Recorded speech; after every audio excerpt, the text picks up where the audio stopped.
하루에도 수백 개씩 쏟아지는 경제 뉴스들. 복잡하고 재미없고 깊이가 없어서 실망하셨습니까? 복잡한 건 쉽게, 쉬운 건 재밌게. 재미있는 건 깊게 전해드립니다. 뉴스는 이해다. 언더스탠딩. 유튜브에서 언더스탠딩을 검색하세요.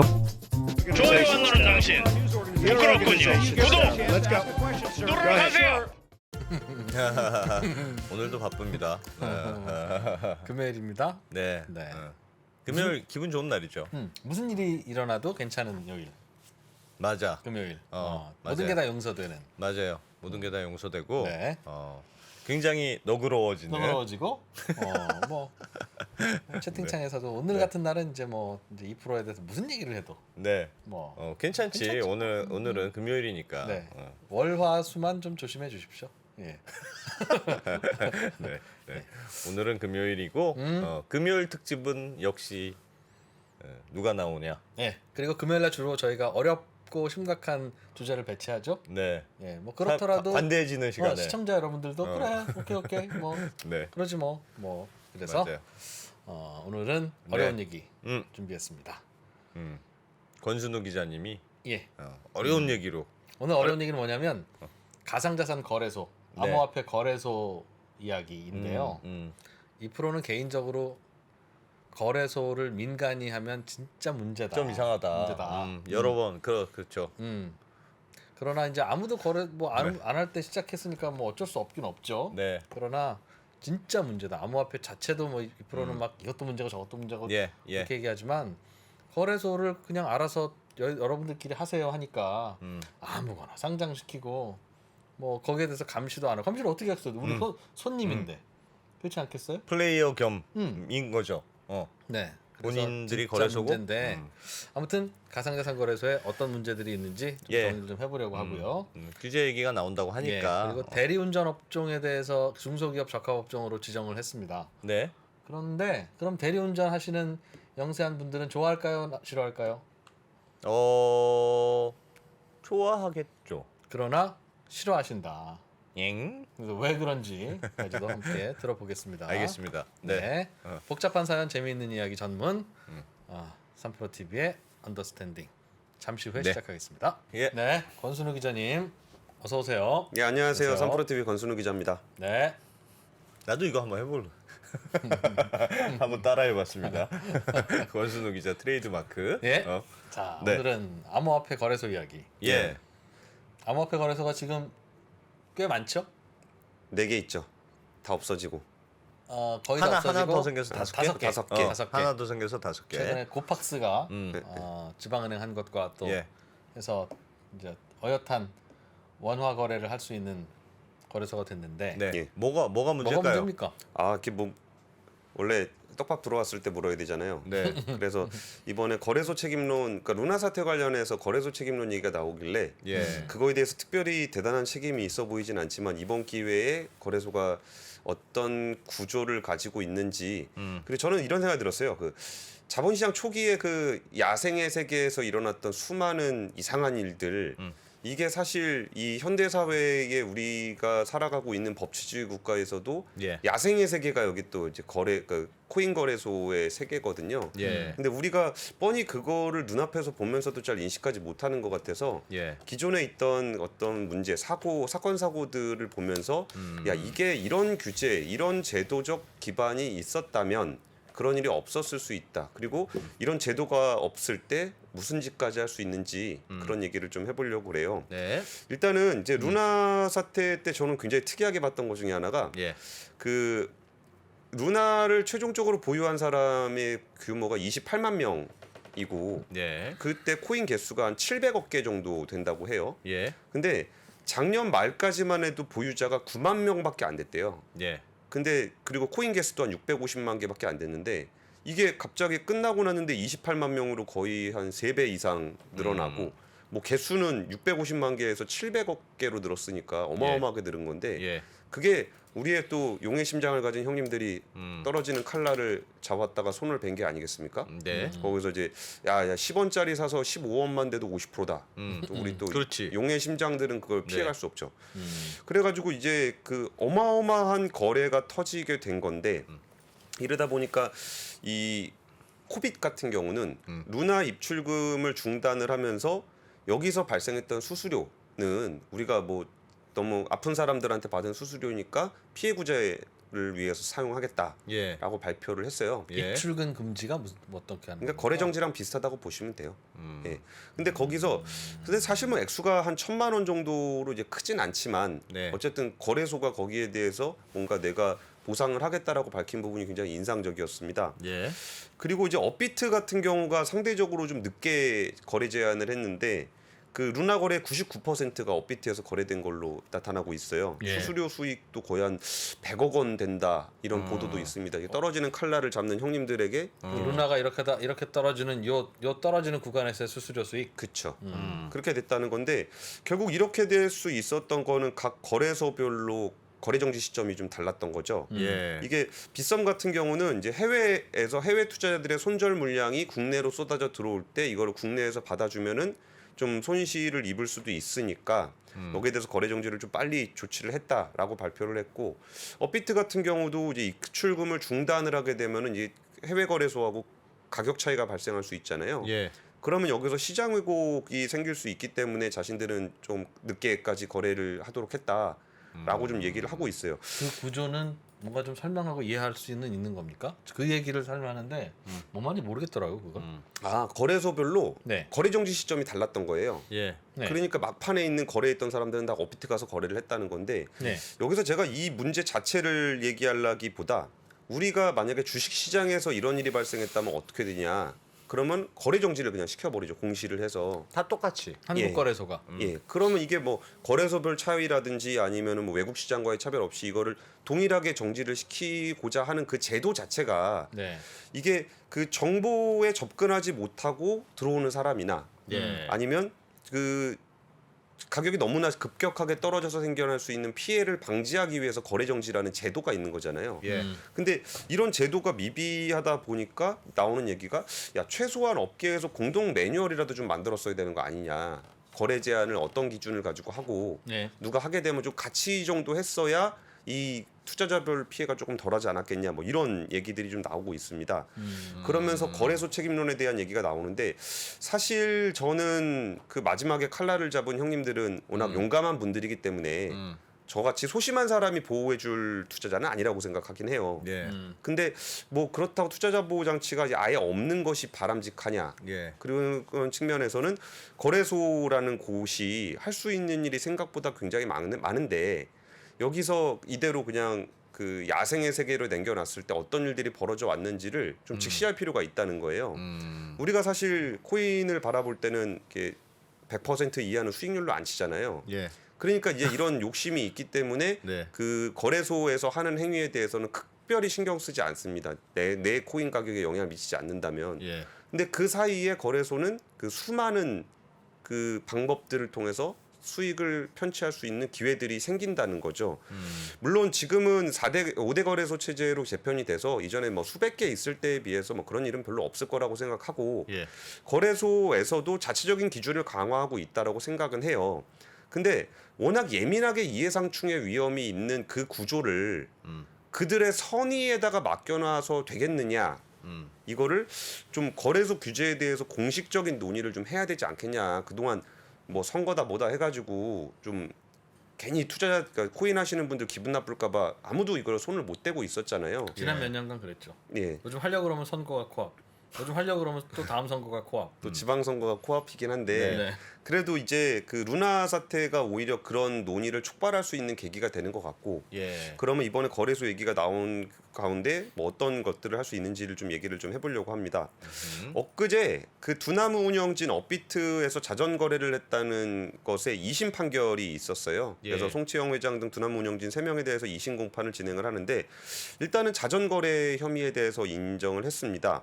근데 이 자전 거래 혐의가 뭐냐라고 한다면은 여기서 뭘 했냐면은 계좌를 하나 만들어서 ID8이라는 계좌를 만들어서 거기다가 1,221억 원 규모의 암호화폐가 있다라고 했어요. 예. 없습니다. 근데 있다 그랬어요. 그냥 거래소가.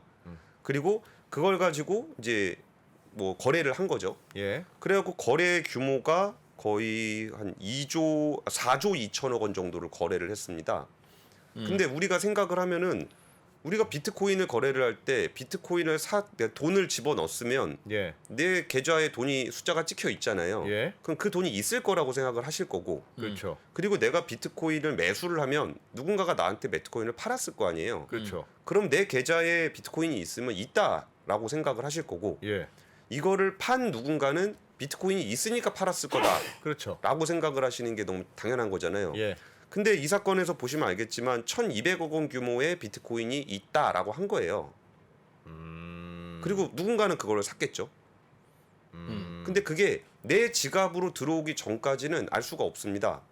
왜냐하면 그 계좌의 관리는 거래소가 하는 거기 때문에 업비트. 예, 여기서 뭐 더하기 빼기를 자기들끼리 그냥 하는 거라 예. 이게 진짜 있는 거냐 없는 거냐는 우리가 확인할 방법도 없고 이거를 설사 없는데 그냥 있다 그래도 모든 사람이 다 같이 가서 제 거 주세요, 제 거 지갑으로 옮겨주세요를 하지 않는 이상은 티가 안 납니다. 그러다 보니까 업비트에서 뭐라고 설명을 했냐면은 아니 뭐 거기 계좌에는 없었는데 네. 우리가 가진 암호 자산이 워낙 많다. 그러니까 누가 달라 그러면 줄 수 있다.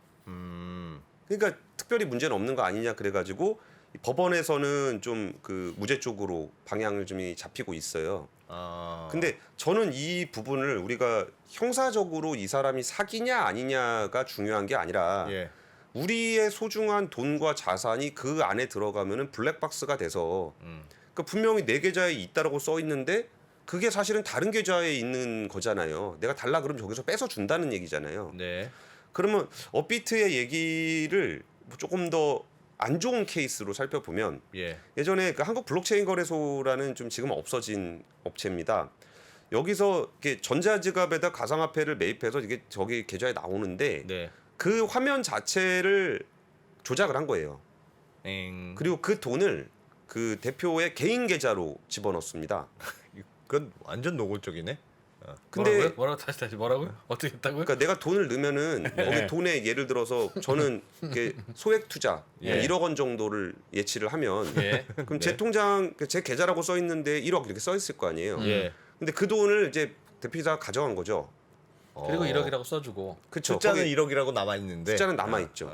근데 그렇게 가져간 액수가 한 440억 정도를 가져갔다라는 건데 지금 우리가 그 암호화폐 거래소들을 얘기하지만 우리가 주식 투자할 때 삼성증권, 삼성- 유령증권 사태 그거는 약간 다른가? 조금 약간 좀 다르지만 달라요. 아니, 제가 하고 싶은 말씀은 네. A 증권 쓰던 B 증권 쓰던 나도 이제 증권사 계좌 만들어서 1,000만 원 넣어서 이제 1,000만 원 가지고 하려고 1,000만 원 넣으면 1,000만 원이라고 찍히잖아요. 예.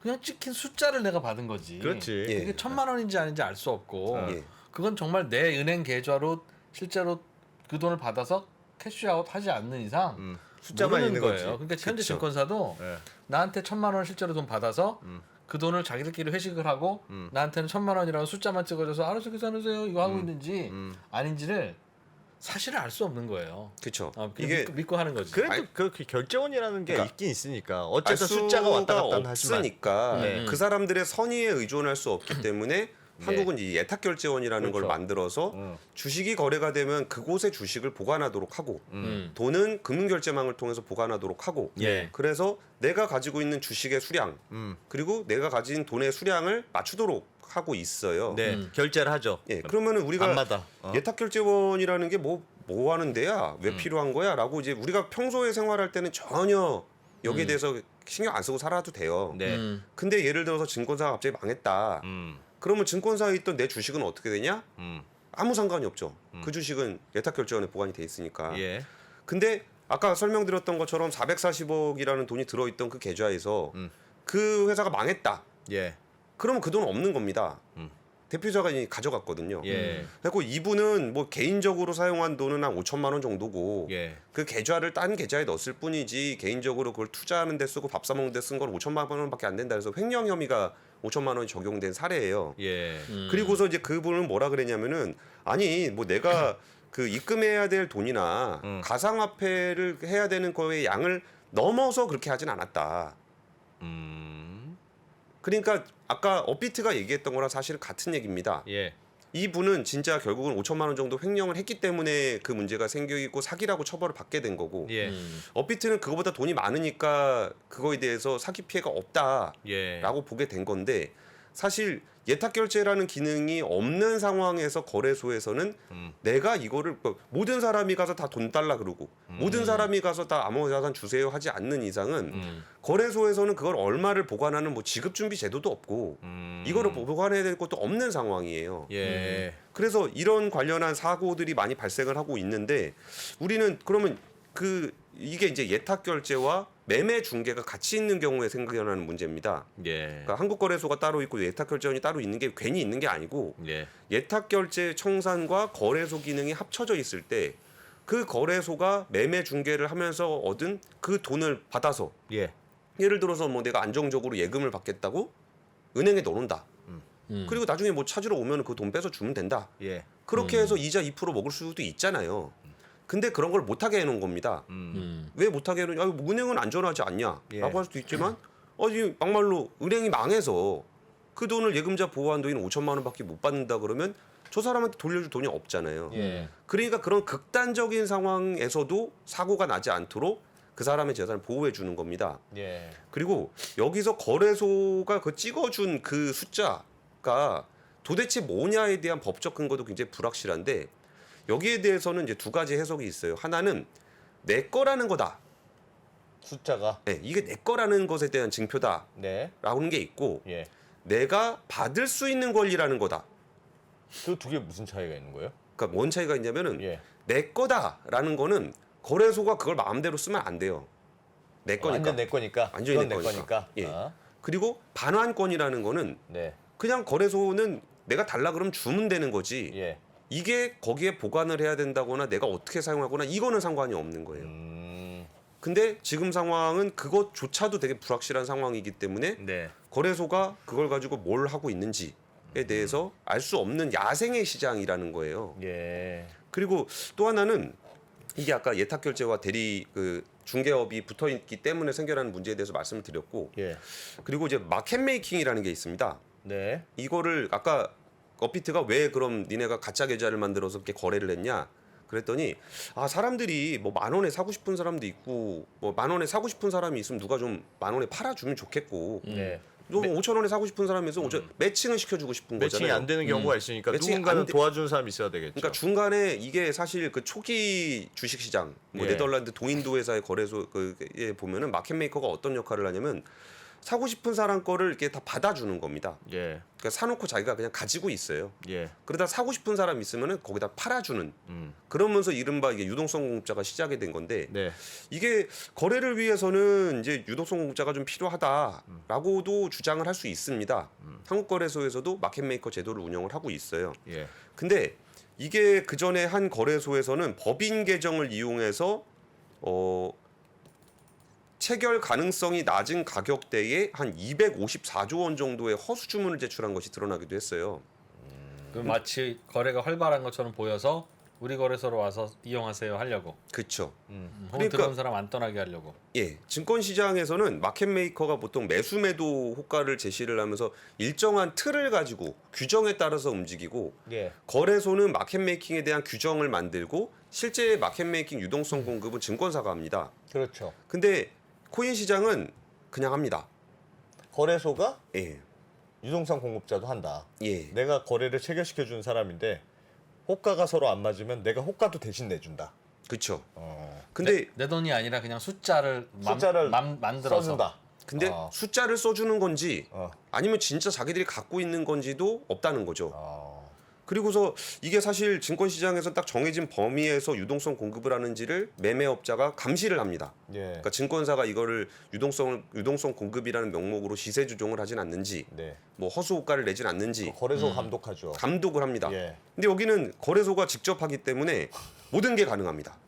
한 몸이네. 뭐 자전거래, 그러니까 내가 사고 내가 팔 수도 있고 야. 거래량이 많은 것처럼 보이기 위해서 자전거래를 할 수도 있고. 예. 그럼 여기에는 어떤 장점이 있냐면 수수료가 들지 않습니다.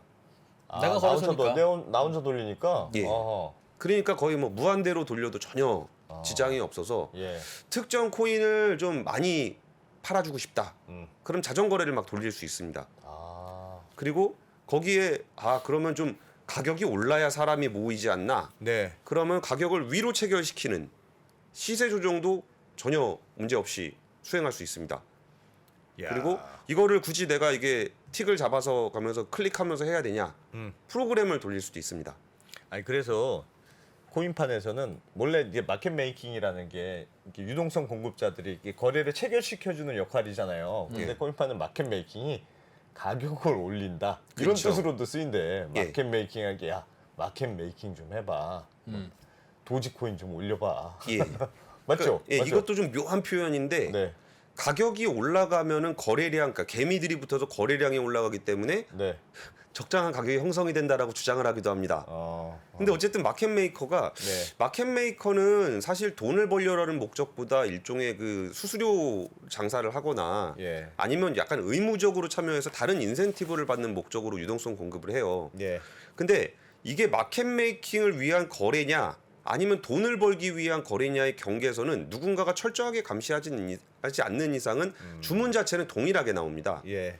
그렇기 때문에 거래소는 또 어떤 것들이 가능하냐면 주문의 가격을 누구보다 먼저 알 수 있어요.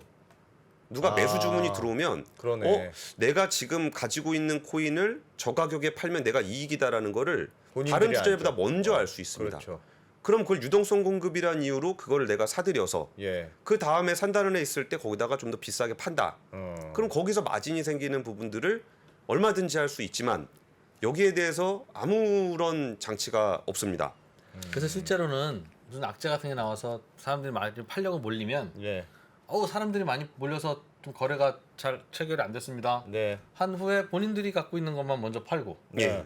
그리고 나서 다 팔고 나면 다시 시작. 그래서 이것도 가능한 그렇죠. 아무런 규제가 없어요 지금까지 얘기한 거에 지금? 없습니다. 와. 예, 그리고 코인 발행사들이 이제 업체들하고 계약을 해서 마켓 메이킹이라는 이름으로 자기네 거래를 활성화시킨다고 하는데 네. 사실 그게 시세 조종인지 유동성 공급인지를 확인할 방법은 없고 예.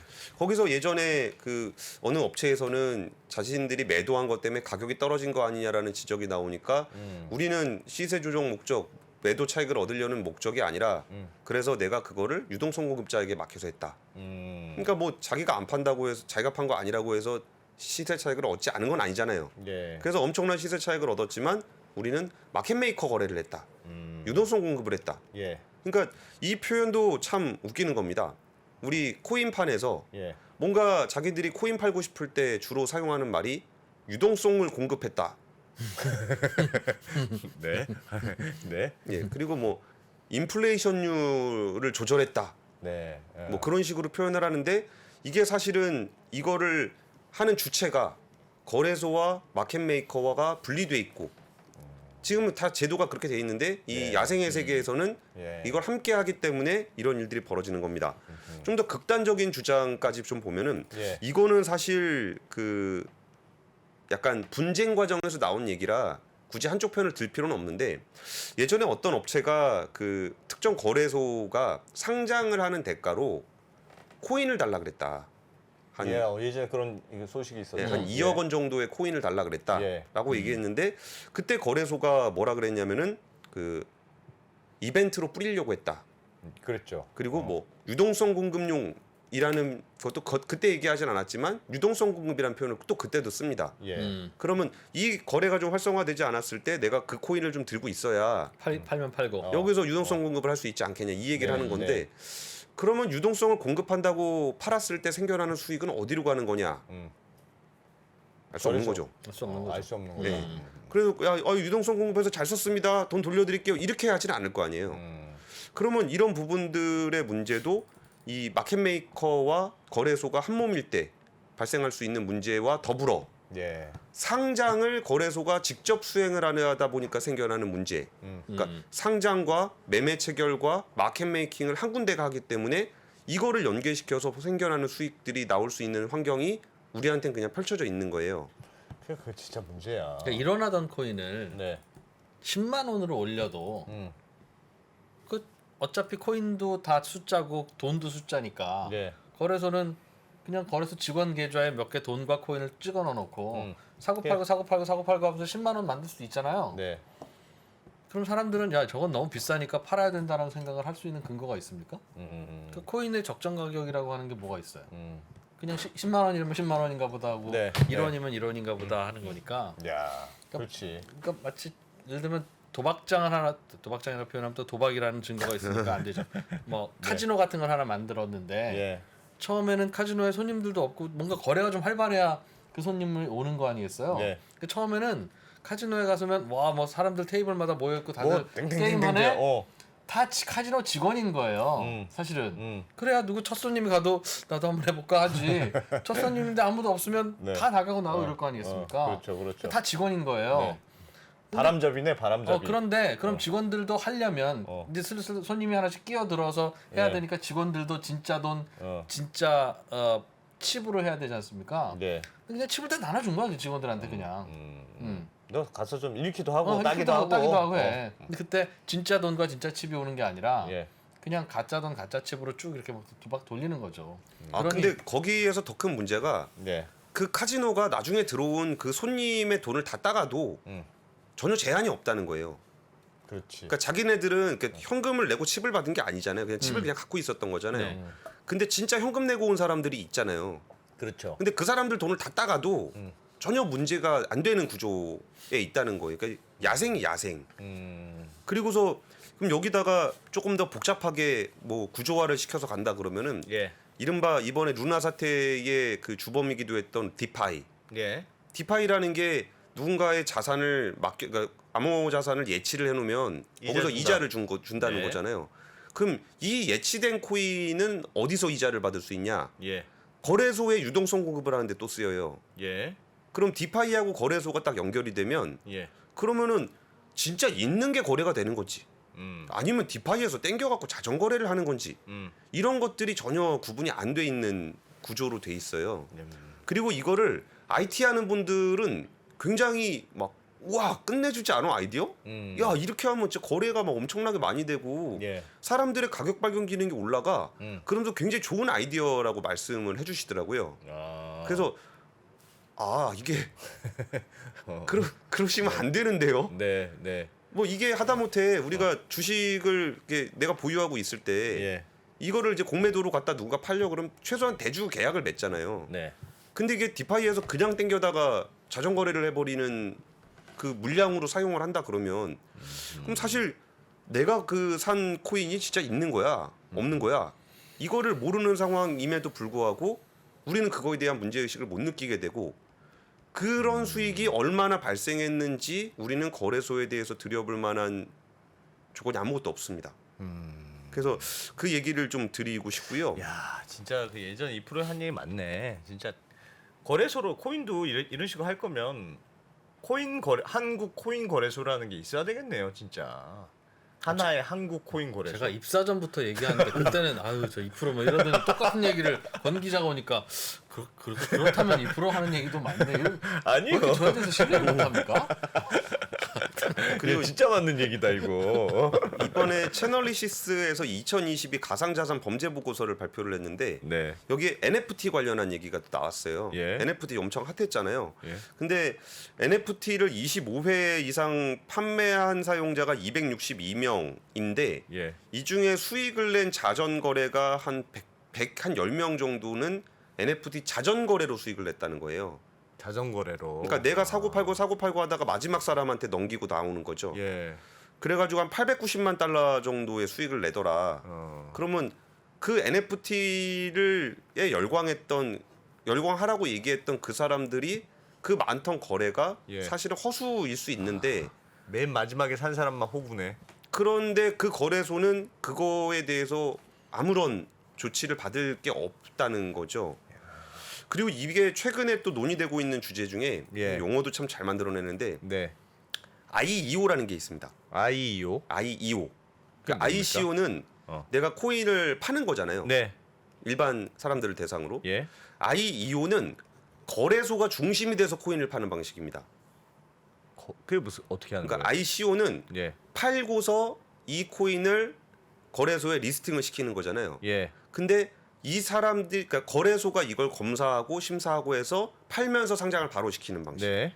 그래서 이거를 어떤 식으로 표현을 하냐면은 아무래도 이 검증을 하기가 어려운 코인 시장에서 예. 그래도 전문가인 거래소가 한번 걸러서 상장시키면 좀 더 안전하다.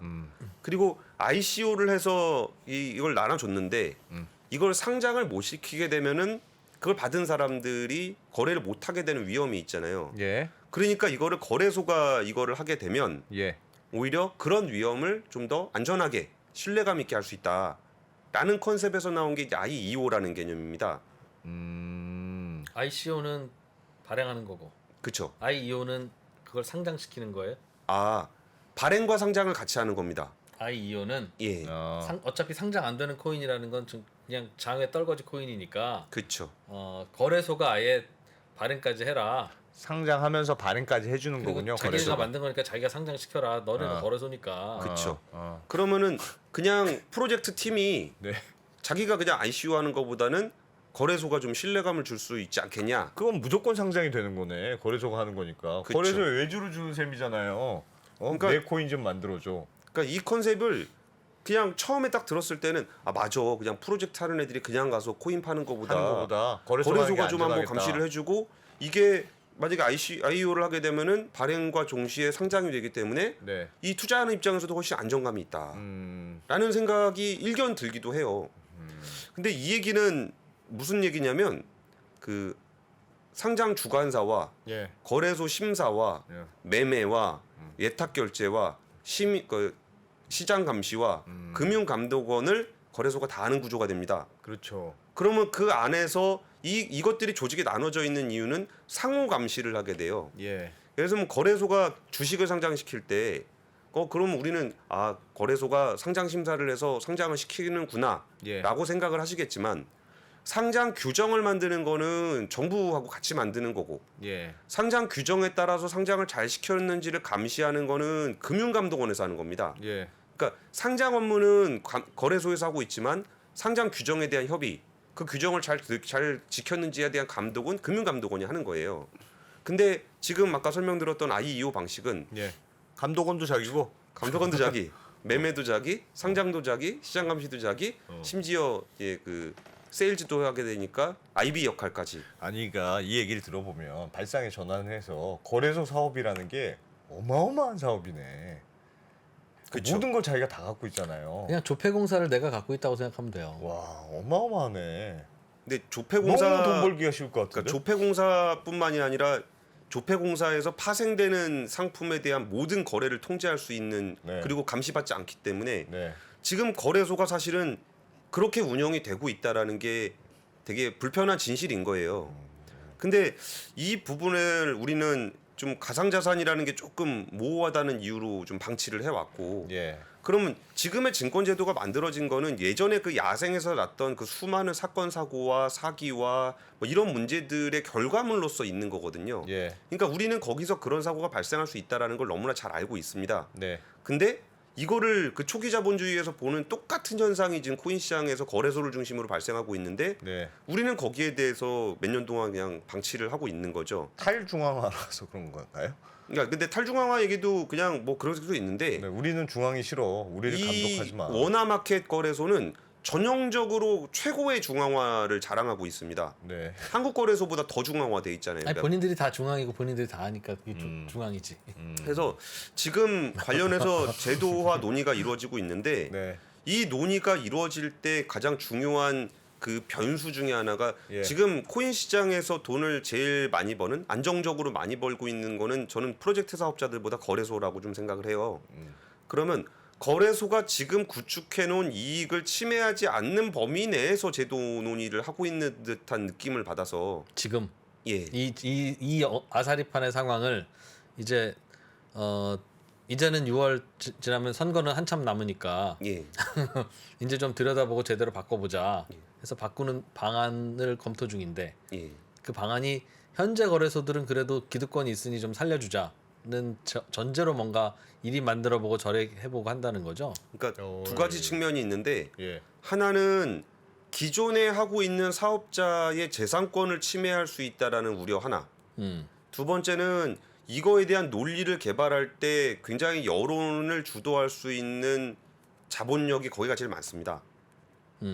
그러다 보니까 기존에 있는 거를 그냥 제도를 바꿔서 뺏어 버린다. 예.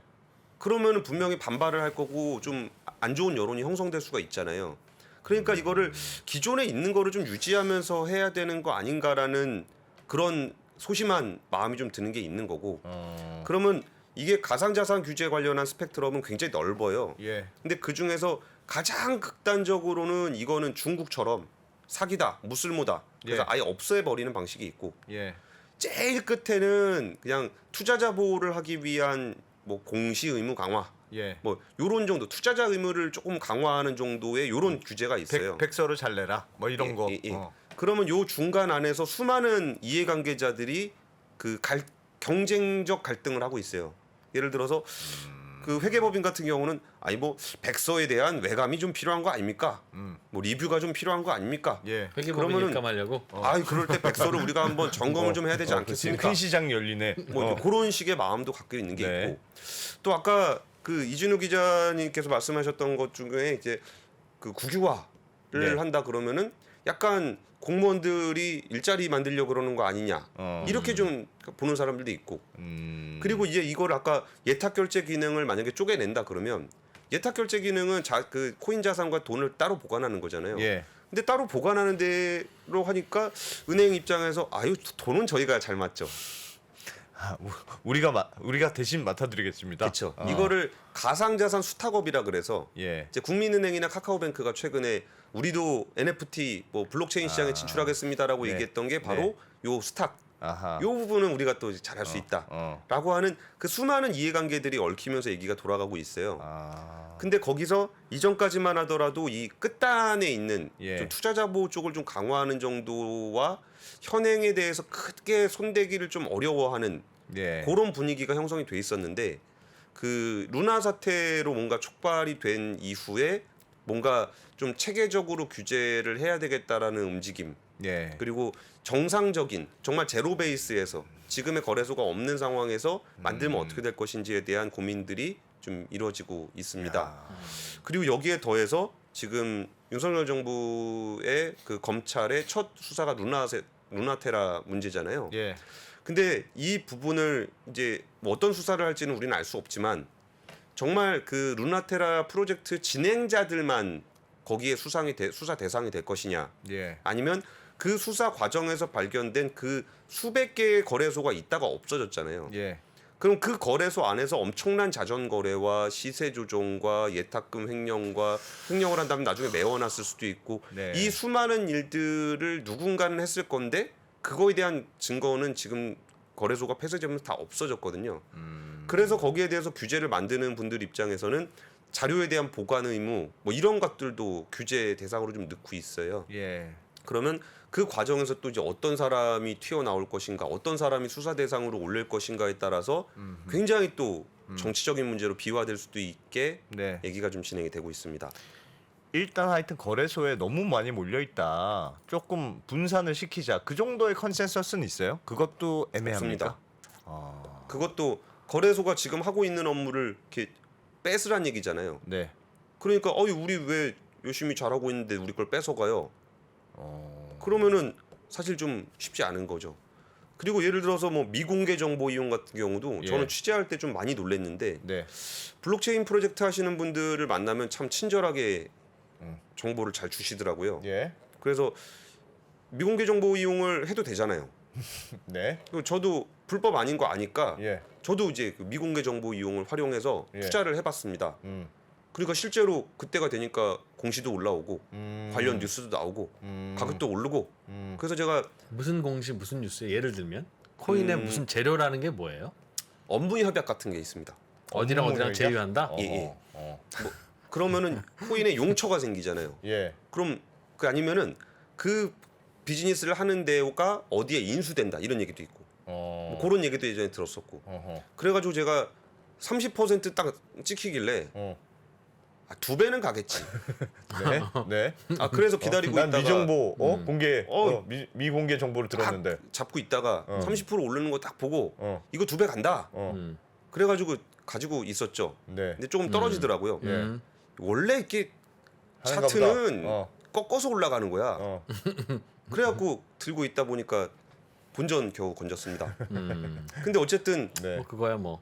그런 식의 거래가 뭐 제가 취재한 곳이 몇 군데밖에 안 되는데도 이 정도면 예. 그 미공개 정보 이용을 할 수 있는 그런 구조에서도 전혀 우리는 통제할 수 없는 거래를 지금까지 해왔다는 거죠. 예. 근데 이런 모든 문제들이 가격이 올라가게 되면 이 문제들이 대부분 잊혀집니다. 예. 왜냐하면 거래소가 먹어도 뭐 내가 먹은 게 있으니까. 예. 그리고 먹은 게 티가 들 나요. 예. 근데 이게 좀 뭐 미공개 정보 이용을 해서 제가 예를 들어 30%를 먹었다. 예. 그럼 저보다 늦게 잡은 사람도 예를 들어 한 10% 정도 먹었다 그러면 예. 뭐 그냥 뭐 그럴 수도 있지 이렇게 예. 되는 거잖아요. 어. 근데 그 시장 안에서는 그 이해상충 문제가 너무나 많이 노출돼 있는 상황에서 우리가 이거를 처벌하게 되면 아까처럼 실질적으로 내가 횡령해서 딴 데 쓴 돈 정도의 사기 혐의나 횡령 혐의가 적용이 되는 거지 이 이해상충이 발생하는 그 상황 자체에 대해서는 전혀 통제할 수 있는 방법이 없다는 거예요. 그래서 제가 말씀드리고 싶은 얘기는 아 저거 규제 왜 하는 거야? 예. 뭐 근데 뭐 저게 왜 필요해? 예. 라고 생각하시는 분들이 좀 계실 것 같아서 예. 우리가 얼마나 위험한 사람들과 거래를 하고 있는 건지 얼마나 위험한 환경에서 거래를 하고 있는 건지를 야. 그동안의 사건 사고들을 보면은 아 이 사건은 이런 제도가 없기 때문에 생겨난 사건이구나. 예. 이런 사건은 이런 제도가 없기 때문에 생겨났던 거구나라는 거를 그냥 아 코인 하는 사람 다 사기꾼이야 이렇게 보시라는 게 아니고 예. 그 사고를 막을 수 있는 제도적 장치들을 보완하는 과정들을 거쳐야 제대로 뭘 하고 정상적으로 하는 사람들이 오히려 신뢰를 얻을 수 있다는 얘기를 좀 드리고 싶었습니다. 근데 왜 이런 식으로 됐을까요? 그러니까 말씀 들어보면 예를 들면 지금의 증권 제도가 있고 그게 이제 우리가 한 번도 안 해본 게 아니고 증권이라는 제도를 이미 이렇게 운영하고 있어요. 아, 이 얘기 혼자서 다 해먹으면 문제가 되니까 유동성 공급자는 별도로 두고 얘는 거래소가 감시하고 또 상장은 누가 대신하고 관리 감독은 누가 하고 예탁은 누가 하고 다 나눠져 있는 게 지금까지 쌓아온 역사가 쌓아온 방식이잖아요. 그렇죠. 그럼 코인을 거래소를 처음에 승인해 줄 때도 야 그럼 우리가 승인을 해주면 대신 너희끼리 뭐 마음대로 하는 건 모르겠는데 어느 정도 제도권으로 들어올 때는 이렇게 나눠야 된다. 그거 왜 하지 않았을까요? 나 그게 궁금해. 왜 하지 않았을까? 이프로님 왜 안 한 겁니까? 자 설명드려요. 네. 태초에 누군가가 비트코인이라는 걸 만들었어요. 네. 뭐 저는 그렇지만 아직도 그게 왜 비싼지 말도 안 된다고 생각합니다. 그럴 수 있어. 어쨌든 만들어졌어. 근데 거래가 그게 돼. 이제 미래 화폐를 대체한다는 이론으로 올랐어요. 네. 올랐어. 그러니까 생각해 보니까 비타코인도 만들어도 되는 거예요. 네. 비토코인도 가능하고 네. 뭐든지 만들 수 있지. 루나코인도 가능하고 도지코인도 가능하고. 그러니까 도지코인과 비트코인의 차이라고 하는 건 네. 그냥 비트코인이 좀 오래됐다. 많은 사람들이 그냥 더 잘 안다. 익숙하다는 거 말고는 아무런 차이가 없어요. 음. 백서상으로 보면. 음. 그러니까 너도나도 만드는 거예요. 많이 써서 그러니까 많이 쓴다. 나를 비난하지 마. 비난하면 비트코인 보고 뭐라 그래? 하는 거니까 뭐 너도나도 다 이제 거래를 하죠. 예. 나라에서 보니까 좀 이상은 해. 어. 그런데 규제를 하려고 하면 이런 게 존재하고 정부가 이거를 감시하고 법을 만들어야 되잖아요. 예. 법을 만드는 순간 어떤 논리가 형성되냐면 정부가 이 시장을 존재하고 합법적인 것으로 만들었다. 인정했다. 인정했다. 인정했다. 그러니까 정부가 법을 만들고 감시를 하고 규제를 하고 하지. 오케이. 뭔가 우리가 합법화된 것이다라고 하면서 튀어오르고. 아니. 정부가 뭘 만들려고 하면 어. 그 뉴스를 가지고 튀어올라요. 예. 그래도 잡아야 되잖아, 잡을 거는. 아니 근데 지금은 어쨌든 합법적으로 해준 거잖아요. 그러니까 규제법만 없을 뿐이지. 처음에 그래서 오케이. 이 5개는 우리가 인정해줄게 하고 일종의 합법화를 시켜준 거 아닙니까? 그러다 보니까 정부는 들어가려고 하면 합법화래라고 하니까 가격이 오르니까 네. 야 들어가면 안 돼 저긴 들어가면 안 되는 거야. 정부 들어가려고 하니까 네. 제가 정부 때문에 오르리잖아. 네. 그러다 보니까 우후죽순 거래소도 막 만들어지고 아무도 규제도 못 하고 있는 상황에서 거래소가 수십 개 된 거예요. 이미 만들어져 버렸어. 그쯤 되니까 이제는 어쩔 수가 좀 없어. 어떻게 좀 해야 되는 거 아니야?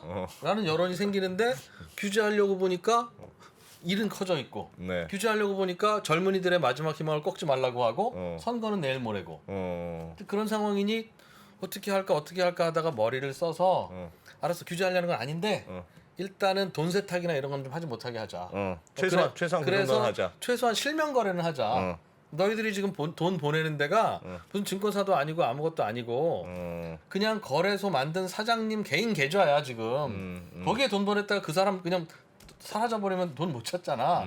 최소한 은행이랑 1대1로 매칭해서 실명 거래라도 하자 해서 만든 데가 지금 5개 있는 그거예요. 그런 상태에서 보니까 그 거래소들은 오늘도 제가 얘기했지만 다 자기 마음대로 이거 하고 있잖아요. 그러니 뭐 근데 예를 들어서 이거 거래소를 우리 한국 거래소처럼 예. 그럼 니네가 뭐 비즈니스를 하던 사람들이니까 네. 그 너네가 소유해. 그래서 예를 들어서 뭐 5개가 20%씩 나눠 가지고 예.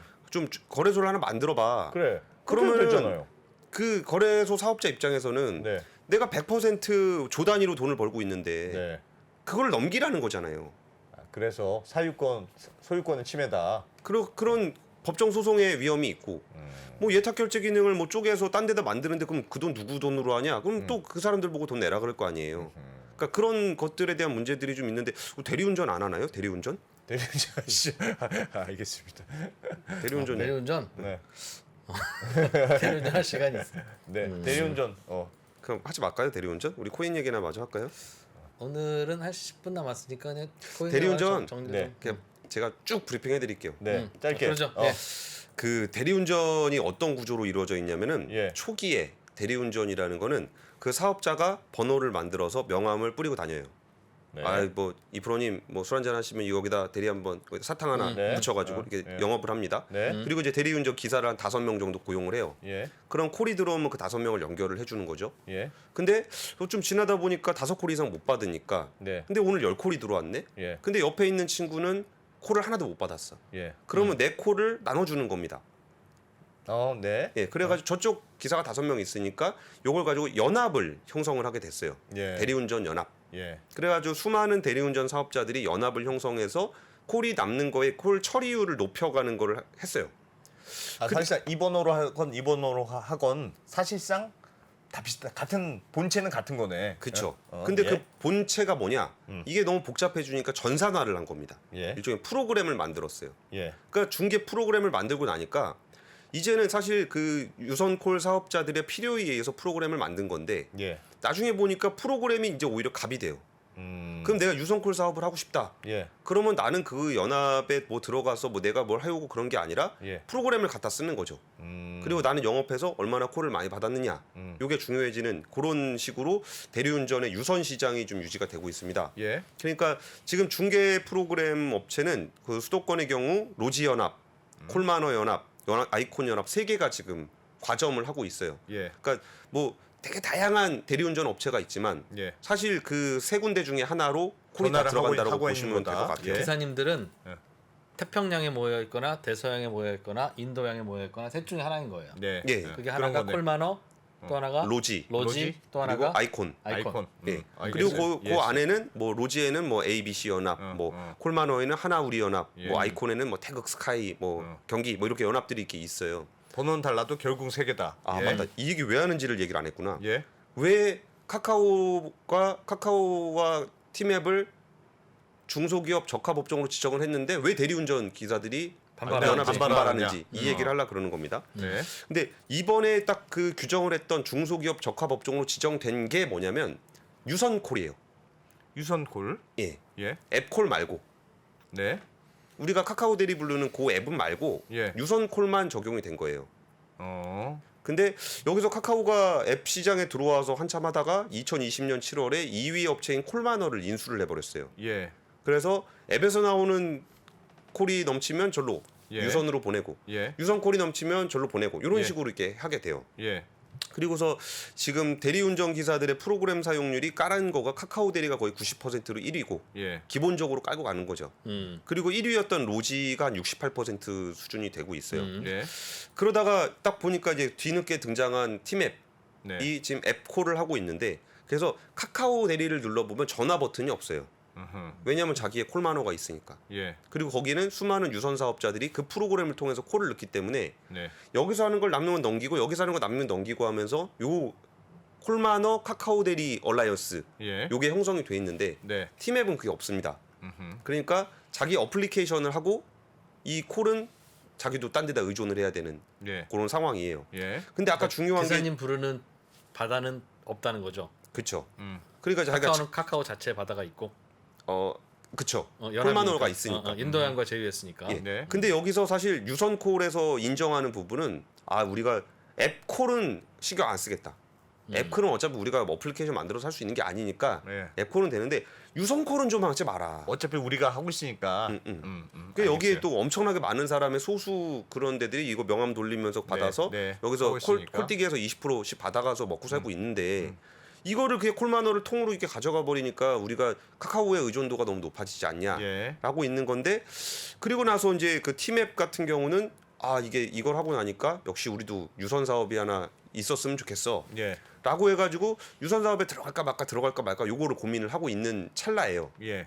근데 여기서 그 동반성장위원회가 금지시킨 거는 유선콜입니다. 네. 유선콜 중계 프로그램이 아니고 유선콜. 근데 지금 그 대리운전 연합에서 제일 걱정하는 거는 카카오 모빌리티 그러니까 티맵이 유선콜 중개 회사를 누군가나 인수를 하거나 해서 이거를 티맵에 붙여서 자신들의 시장을 잠식하는 걸 우려를 하고 있는 거예요. 근데 동반성장위원회에서는 유선콜의 중소기업 적합업종을 적용을 한 거고 유선콜의 중개 프로그램에 대해서는 안 했어요. 나 아직도 이해를 못 하고 있어. 네, 이해했어요? 다시 한번 설명해 줘요. 다시 네. 중소기업 적합업종으로 지정을 할 때 예. 조건이 몇 가지가 있는데 하나는 유선콜 시장에 한정해서 중소기업 적합업종으로 지정한다. 예. 근데 전화번호 하나 파서 대리운전 손님을 받아서 네. 어디 그 이제 콜에 받아 네. 기사님들이 그 모여 있는 인도양, 태평양, 대서양 어디로 보내는 이업 예. 이거는 대기업이 하지 마라. 그래. 오케이. 1577에 그래. 빨리 그게 이건- 유선은 중소기업 적합업종이야. 대기업 예. 하지 마. 근데 이 바다를 바다. 운영하는 예. 그 프로그램은 이번에 동반성장위원회의 종기적합업종이 아니에요. 음. 그러니까 티맵에서는 여기를 들어갈 수 있는 여지가 생기게 된 거예요. SKT도 그렇고 예, 그러니까 티맵. SKT. 예. 그러니까 이쪽 그 대리업자들은 예. 지금 우리는 유선콜보다 이 프로그램이 훨씬 더 중요해졌는데 네. 거의 유선콜 업체들이 다 그 프로그램에 의존해서 살고 있는데 우리한테 우리가 바라는 건 이거 두 개 다를 금지를 시켜달라고 그런 거였지. 중계를 풀어놓으면 어떡하냐. 이것 때문에 지금 업체들이 반발을 하고 있어요. 그냥 프로그램만 사버리면 끝인데. 그러니까 카카오 입장에서는 카카오는 별소리를 안 해요. 예. 왜냐하면 자기는 유선콜도 있고 아하. 앱도 있고 그리고 점유율을 높이지 않아도 1등이니까. 네. 근데 티맵 입장에서는 이렇게 이번에 그 프로모션도 못하게 했거든요. 예. 프로모션에서 1등 따라잡아야 되는데 프로모션 못하게 됐고 유선을 들어가려고 그러는데 유선콜 못 들어가게 됐고 근데 대리운전 기사 입장에선 프로그램에 대해서는 열어놨으니까 그리고 이거를 제가 동반성장위원회에다 물어봤습니다. 이거 할 예. 거면 다 하지. 예. 왜 그렇게 그랬냐? 하셨냐? 그랬더니 동반성장위원회에서 심의를 할 때는 업종 코드별로 들어간대요. 네. 그래가지고 예. 유선콜 업종 코드가 들어가서 네. 프로그램은 이제 데이터 관련한 거라 예. 추계 논의되는 동반성장위원회에서 이걸 관련해서 논의를 하기로 했다. 동반성장위원회 위원들이 대리운전 구조를 그냥 모르는 거예요. 동반성장위원회는 구조는 아는데 이번에 안건 자체가 그렇게 돼 있기 때문에 이 프로그램 관련해서 3개월간 더 논의를 한 다음에 추계에 마무리를 하겠다라고 해서 이게 1위 업체, 2위 업체, 유선 업체가 왜 표정이 그렇게 대각각인지에 대한 얘기를 좀 네. 드리고 싶었습니다. 쉽게 정리하면 꽃배달이죠, 꽃배달. 네. 꽃배달은 지금은 그냥 아무나 하고 별로 큰 시장이 크지 않잖아요. 네. 네. 근데 사람들이 예를 들면 꽃을 너무 좋아하기 시작해서 네. 시장이 커지면 대기업이 들어갈 거 아니겠습니까? 그렇죠. 그래서 대기업들은 꽃배달 시장에 들어오지 않게 해줘 라고 해서 이제 규제를 하는 거예요. 하는데 그래 뭐 대기업 080 뭐 이렇게 하면 꽃배달하는 이건 대기업 들어오지 마. 그런데 꽃밭이 있고 꽃 수입을 해야 이걸 꽃 네. 파원들한테 줄 거 아니겠어요. 네. 네. 그거는 여전히 대기업이 해도 돼라고 하면 그게 무슨 보호냐. 이 꽃 결국 마진은 여기서 나오는 건데. 그렇지. 대기업을 다 갖고 가서 결국 전화가 오는 돈 프로그램이고 거기서 받는 게 중요한 건데 그게 나눠주는 건데 그거는 대기업이 해도 되는데 그런 거죠. 요 밑에 사업자만 개인이 들어오지 말라고 하는 거니까 네. 이게 무슨 의미가 있는 의미가 거냐. 있느냐. 예. 그래서 3개월간 논의를 해야 되기 때문에 네. 대리운전 연합에서는 오히려 여기에 대해 강한 목소리를 내서 이번에 끝났으면 좋았겠지만 끝나지 않았다면 그 3개월간의 논의의 좀 주도권을 좀 더 가져가서 가을에는 여기까지 좀 확대를 하는 네. 쪽의 그 전략을 펴고 있는 것 같습니다. 코드 진짜 웃긴다. 근데 재밌네요.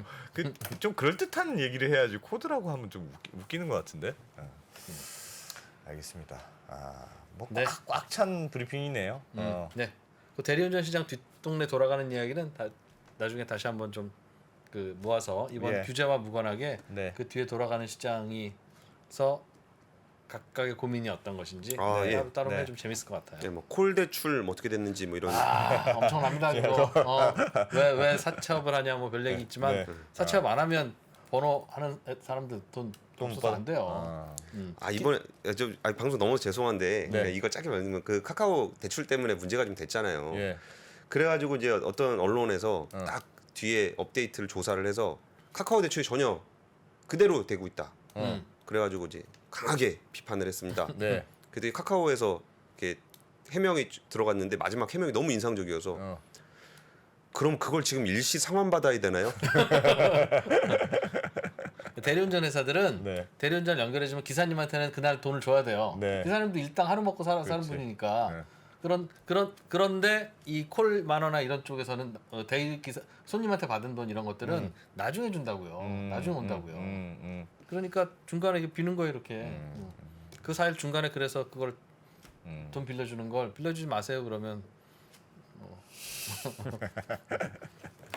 알겠습니다.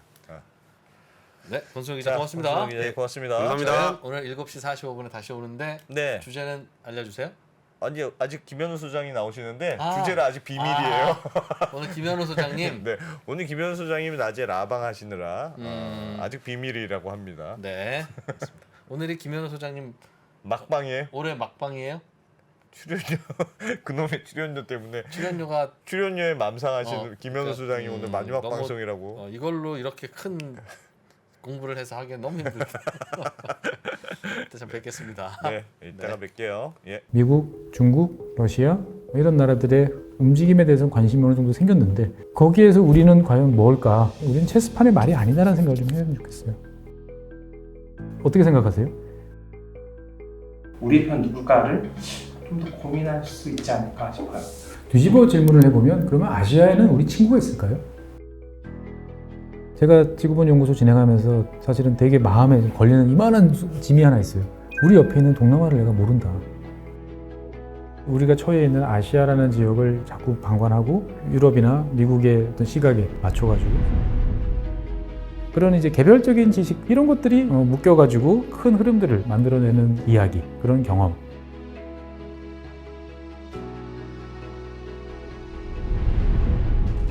작고 잡다한 지식이라도 그것들을 절대 무시하지 말라. 나는 그건 되게 긍정적이고 그런 지식들을 연결해서 말 그대로 위즈덤이잖아요. 정말 현명해지고 뭔가 남들하고는 좀 차별화된 그러한 관점 그리고 그러한 비전